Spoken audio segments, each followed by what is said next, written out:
Hey, what is going on, Slayers? This is Craig over at Merchant Service Slayers here with another solid topic for you guys today. Before I get this party started off though, guys, if you like the content we're bringing out there, if you guys like what we're doing, and if you like this video, go ahead and click like, share, and subscribe. Also, make sure you ding the bell. That way you get notified every single time we come out there with new content. And now that I did that, guys, for the algorithm, let's go ahead and get this party started and what we're going to talk about today. Okay, guys?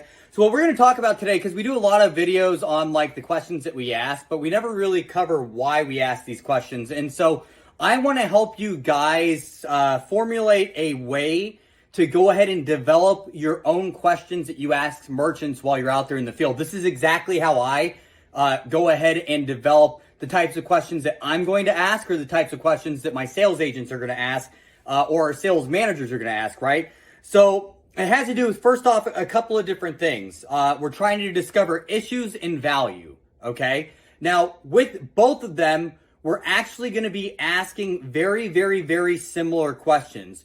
What we're trying to target and what we're trying to figure out is if they've had issues with service, with their device itself, or with the price, right? Maybe if they felt that the price was unfair or whatever. And it's the same thing on the other end. What do they value the most? Do they value the price the most?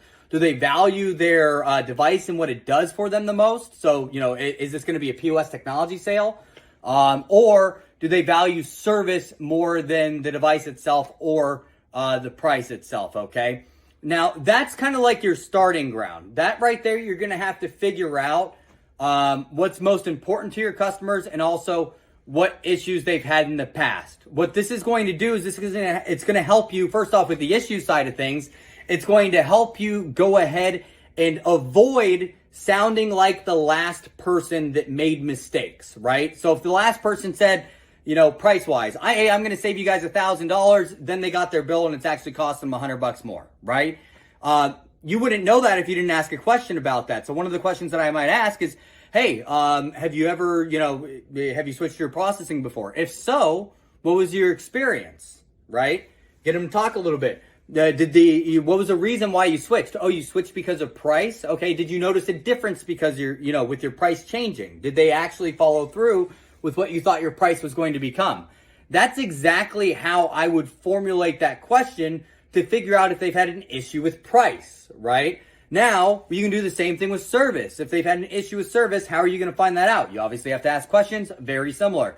I'm going to ask them if they switched their products before, if they switched their processing before. If so, why, right? And I'm going to was it because of the service that you guys switched your processing in the past? Or what about the service didn't you like? Or what about the service did you like? Start asking service-based questions to go ahead and get service-based responses to tell you if they've had an issue with services in the past. If so, what were those issues, and how you, and this is in your mind, you'll learn how you can avoid sounding like the last person that put them in a situation to where they did have issues with their service, or it was a perceived issue with their service, right? The next thing is the device, trying to learn about their device and what it does for them. Now, obviously, if they have like a Verifone VX520 or something like that in there, it's not doing anything special for them. It's me plug number, me go ahead and put card in, me run transaction.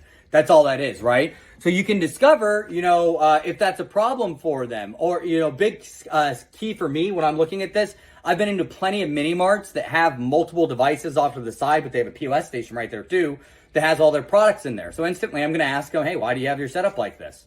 Why is your setup like that? Is that an issue for you that you have to go ahead and look up things into one system and then go ahead and insert that number right here? It's a side-by-side terminal. Wouldn't it be easier? Is that an issue? Wouldn't it be easier if you had everything combined into one for you? Obviously, yes. That's the answer.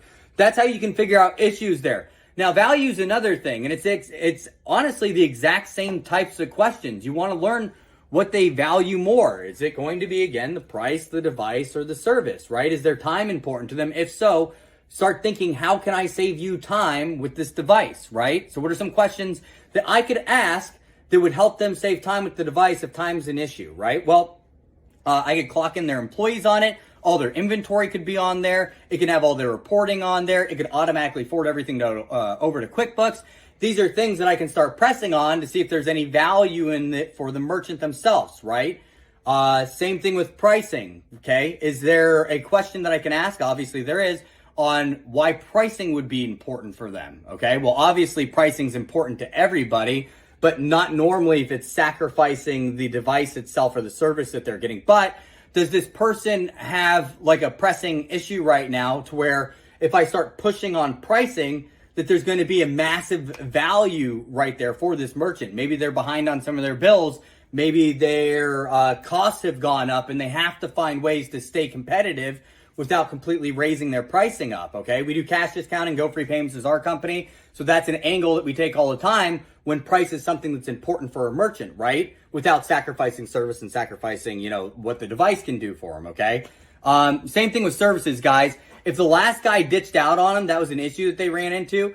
I completely push hardcore on value with our services. I go to our reviews that we have on Google. I go to our Facebook page where we have pictures of all of our merchants happy with the signage and stuff like that, rocking and rolling. And I even have references on the line to go ahead and pop in there and build value off of that. But the way that you're going to figure all this out is by asking questions on the issues, right? And then finding out how you can build value with service, device, or price itself. That's all I got for you guys. You guys are outstanding. Thank you so much for joining us today and watching this video. I got a lot more content coming out there, coming up soon. So please continue to watch us. I appreciate all of you out there. Remember, while you're out there in the field, ABC, always be closing. Have a great day, ladies and gents.